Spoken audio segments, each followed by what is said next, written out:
మాజీ CM KCR phone అట. ఎవరికి చేసిండు? అధికారులకు ఫోన్ చేసిండట. మాజీ సీఎం కేసీఆర్ సూచన మేరకు గురువారం నీటిపారుదల శాఖ అధికారులు జలాశయం నుంచి కాలువల్లోకి నీటిని విడుదల చేశారు. కొండపోచమ్మ సాగర్ జలాశయం నుంచి సంగారెడ్డి ఆలేరు కాలువల ద్వారా సాగునీటి అవసరాలకు చాలా రోజులుగా నీటిని వదులుతున్నారు. సిద్దిపేట జిల్లా ములుగు మండలం కొట్యాల, అల్లీనగర్, అడవి మజీద్, క్షీరసాగర్, జప్తిసింగాయపల్లి వరకు ఉన్న కాలువకు నీటిని వదలలే.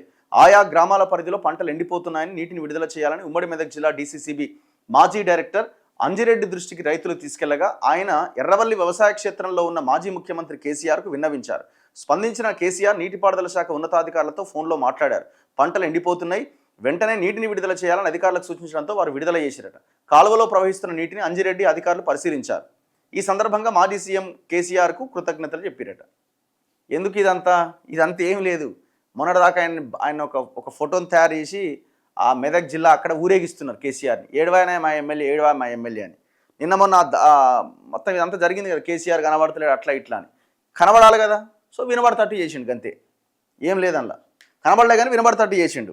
బయటికి రావాలి కదా. ఇప్పుడు ఆయన మాజీ ముఖ్యమంత్రి, అపారమైన అనుభవం ఉన్నది. దాదాపు 40 ఏళ్ళకు పైన రాజకీయ అనుభవం ఉన్నది. 10 ఏళ్ళు తెలంగాణకు ముఖ్యమంత్రిగా పనిచేసిండు. అసెంబ్లీకి రాడు, బయటికి రాడు, నియోజకవర్గాన్ని పట్టించుకోడు. ఇట్లా అయితే ఉత్సవ విగ్రహం కాదు కదా. కనీసం పార్టీ ఆగమవుతుంది కదా, అదన్న ఆలోచించాలి కదా.